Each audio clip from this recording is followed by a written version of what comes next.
অর্থাৎ এই 2025-এ summer vacation বা গ্রীষ্মাবকাশ বা গরমের ছুটি, তার জন্য নোটিফিকেশন এসে গেছে এবং সেই সম্পর্কিত ছুটি কবে থেকে সেটা কিন্তু আমরা সকলেই জেনে গেছি। আগামী 30শে এপ্রিল থেকে এই সামার ভ্যাকেশন শুরু হয়ে যাচ্ছে, কিন্তু প্রশ্ন হচ্ছে সামার ভ্যাকেশন শেষ হচ্ছে কবে। সামার ভ্যাকেশন সংক্রান্ত সমস্ত রকমের নোটিফিকেশন বিভিন্ন বোর্ডের তরফ থেকে জানিয়ে দেওয়া হয়েছে। প্রাইমারি বোর্ড, মধ্যশিক্ষা পর্ষদ, শিক্ষা দপ্তর সমস্ত জায়গা থেকেই নোটিফিকেশন জারি করে দেওয়া হয়েছে, কিন্তু সেই বিশেষ বিজ্ঞপ্তিতে কোথাও কিন্তু উল্লেখ করা নেই সামার ভ্যাকেশন কবে শেষ হচ্ছে। সোশ্যাল মিডিয়ার বিভিন্ন প্ল্যাটফর্মে কিন্তু বেশ কিছু কথার আনাগোনা চলছে, যেমন কোথাও কোথাও শোনা যাচ্ছে যে 51 দিন, হ্যাঁ আগামী 51 দিন পর্যন্ত থাকছে এই গ্রীষ্মাবকাশ। কোথাও কোথাও আবার এরকমও শোনা যাচ্ছে যে প্রায় 2 মাস এই ছুটি থাকতে চলেছে। আসলে এই ছুটি কতদিন পর্যন্ত থাকছে সেই সম্পর্কিত উপস্থাপনায় কিন্তু আজকের এই ভিডিওর মাধ্যমে তোমাদের জন্য নিয়ে চলে এসেছি।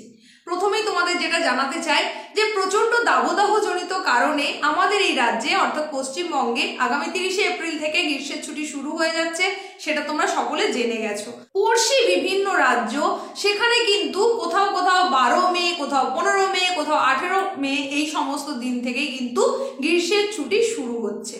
তো আমাদের রাজ্যে এত তাড়াতাড়ি গ্রীষ্মের যে ছুটিটা সেটা কেন শুরু হয়ে গেল?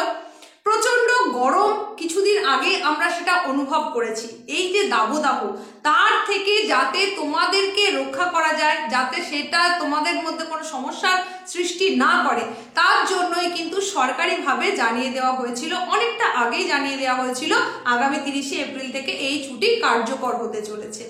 কোনো একজন ছাত্রছাত্রীও যাতে অসুস্থ না হয়ে পড়ে তার জন্যই কিন্তু আগামী চিন্তা ভাবনা। এইবার এখন প্রশ্ন হচ্ছে ছুটিটা শেষ হচ্ছে কবে। বিভিন্ন মহল থেকে বিভিন্ন রকমের প্রতিক্রিয়া আসছে, শিক্ষাবিদদের মধ্যেও কিন্তু নানান মতভেদ দেখা যাচ্ছে। কারোর মতে এত আগে থেকে ছুটি পড়ে যাওয়ার কারণে পঠন পাঠন বিঘ্নিত হবে, কারোর মতে এত আগে ছুটি হয়ে যাওয়ার জন্য সিলেবাস কমপ্লিট করাটা কষ্টকর হবে। এই রকম কথা কোথাও থেকে যখন আসছে, তখনই আবার শিক্ষাবিদদের মধ্যেও কিছুজন বলছে ছাত্রছাত্রীদের কথা ভেবে বিচার বিবেচনা করে এই ছুটিটা দেওয়া থাক, প্রয়োজনে অনলাইনে ক্লাস করা যেতে পারে, বা স্কুল ছুটির পর যখন আবার নতুন করে পঠন পাঠন শুরু হবে তখন প্রয়োজনে এক্সট্রা ক্লাস করিয়ে দেওয়া। এই এত রকম কিছু কিন্তু চলছে। এর আগের বছর অর্থাৎ 2024-এ এই গ্রীষ্মাবকাশটা কেমন ছিল না, সেখানে গরমের ছুটি দেওয়া হয়েছিল 9ই মে থেকে, যেই ছুটিটা কার্যকর হওয়ার কথা ছিল 20 মে পর্যন্ত। আর তারপরে 20 মের পরেও কিন্তু এই ছুটি শেষ হয়ে যায়নি, সেটা শেষ হয়েছিল 2 জুন। তাহলে সেখানে ডিউরেশনটা বাড়াতে হয়েছিল। তো এই বছরও এই 2025-এ যেটা 30শে এপ্রিল থেকে ছুটি কার্যকর হয়ে যাচ্ছে, সেখানেও কিন্তু ছুটিটা দীর্ঘায়িত হওয়ারই কথা। তো তোমাদের জন্য যেটুকুনি বার্তা দিতে চাইছি সেটা হচ্ছে অবকাশ মানেই একেবারেই অবকাশ, গরমের ছুটি মানে শুধুই ছুটি এমন করলে কিন্তু চলবে না।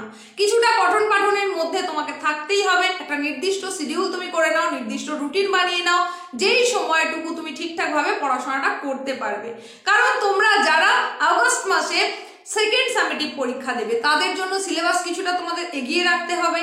যারা 2026-এ মাধ্যমিক পরীক্ষা দেবে তাদের জন্য এই সময়টাকে কাজে লাগিয়ে নেওয়াটা একটা ভালো রেজাল্ট যদি তুমি চাও, তাহলে অবশ্যই এই সময়টাকে খুব ভালো করে কাজে লাগাতে হবে। আর তোমরা যারা সেপ্টেম্বরে 2025-এর সেপ্টেম্বরে থার্ড সেমিস্টার পরীক্ষা দেবে অর্থাৎ ক্লাস 12-এ পড়ছো, তোমাদের জন্য কিন্তু এই সময়টাকে ভীষণভাবে কাজে লাগিয়ে নিতে হবে।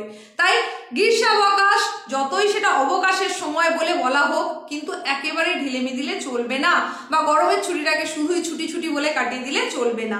এটা আমার তরফ থেকে বলা রইল তোমাদের জন্য। আর যেটা করতে হবে যে কিছুটা হলেও প্রকৃতিতে একটু শান্ত আবহাওয়া, একটু নরম আবহাওয়া এলেও এটা কিন্তু থাকবে না, গরমটা আরো বাড়বে।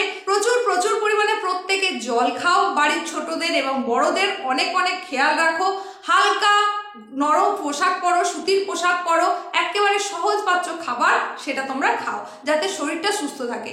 তুমি যদি সুস্থ থাকো তবেই কিন্তু তোমার যে পড়াশোনা সেটাকে কন্টিনিউ করতে পারবে।